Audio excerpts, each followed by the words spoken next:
இனிமே கண்ணை மூடிட்டு கடலை எண்ணெய் வாங்கலாம். ஏன்னா மந்த்ரா கடலை எண்ணெய் இதயத்தின் தயாரிப்பு. தமிழகம் தற்போது குற்றங்கள் அதிகரிக்கும் மாநிலமாக மாறி வருகிறது. கடந்த 3 நாட்களில் மட்டும் டிஃபன் பாக்ஸ் வெடிகுண்டு, பெட்ரோல் வெடிகுண்டு என 4 சம்பவங்கள் நிகழ்ந்துள்ளன. மதுரை கிழவளவை சேர்ந்த மகேஷ் கடந்த 20ஆம் தேதி நண்பர் நவீனுடன் காரில் சென்றபோது பைக்குகளில் பின்தொடர்ந்து சென்ற 8 பேர் கார் மீது டிஃபன் பாக்ஸ் குண்டு வீசினர். இதில் நவீன் 2 விரல்கள் துண்டானது. முன்விரோதம் காரணம் இச்சம்பவம் நடந்துள்ளது.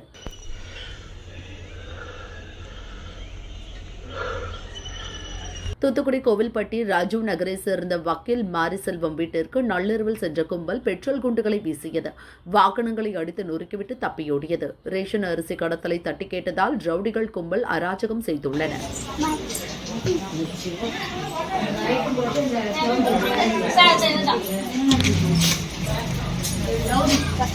தேனி மாவட்டம் போடி VKK நகரை சேர்ந்த மதன், சேதுராம், கார்த்திக் ஆகியோர் வீட்டுக்கு வெளியே 2 வீலர்களை நிறுத்தியிருந்தனர். செவ்வாய் அன்று நள்ளிரவில் வந்த கும்பல் 2 வீலர்கள் மீது பெட்ரோல் குண்டு வீசிவிட்டு சென்றனர். வாகனங்கள் தீயில் கருகின. காரணத்தை போலீசார் விசாரிக்கின்றனர்.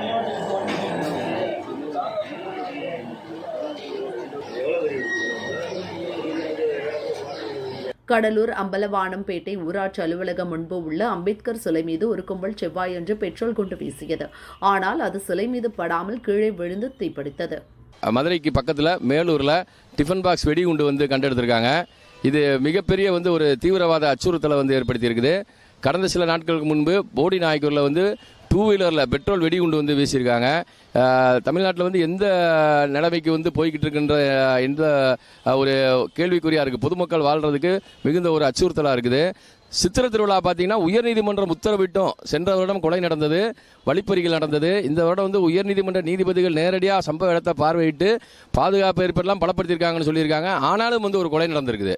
வழிநடுக பல கோடி மக்கள் கூடுற இடத்துல கொலை நடந்திருக்கு. இதையெல்லாம் பார்க்கும்பொழுது தமிழகத்தில் சரிவர ஆட்சியாளர்கள் சரிவர ஆட்சி ஆளவில்லை என்ற ஒரு குறைபாடு இருக்கிறது.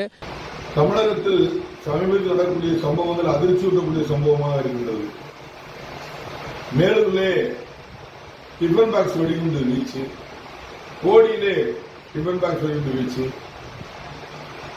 தொலைக்காட்சிகளிலே பார்த்தோம் என்று சொன்னால் கஞ்சாவினால் ஏற்படக்கூடிய பாதிப்பு, சீரழிவுகள், பெண்களுடைய வாழ்க்கை சீரழிவை பற்றி நேற்று தினம் தொலைக்காட்சி எல்லாம் பார்த்தால் 1/2 மணி நேரம் இதை பற்றி பெரிய விவாதமே நடந்து கொண்டிருக்கிறது.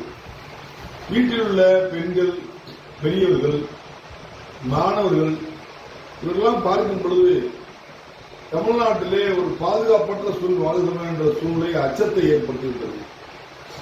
சட்ட ஒழுங்கை காப்பாற்ற வேண்டிய காவல்துறை, தமிழக அரசாங்கம் முழு முயற்சி எடுக்க வேண்டும். போதைப் பொருள் புழக்கத்தை உடனடியாக குறைக்க வேண்டும். இந்த போதை பொருளுடைய புழக்கம்தான் அனைத்து குற்றங்களுக்கும் காரணமாக தெரிந்து கொண்டிருக்கிறது. இதை தமிழ்நாடு முதலமைச்சர் உணரவில்லை என்பதுதான் என்னுடைய கருத்தாக இருக்கின்றது. பொதுவாக காவல்துறை என்பது முன்பெல்லாம் தமிழகத்துடைய முதலமைச்சருடைய கட்டுப்பாட்டிலே காவல்துறை இயங்கியது.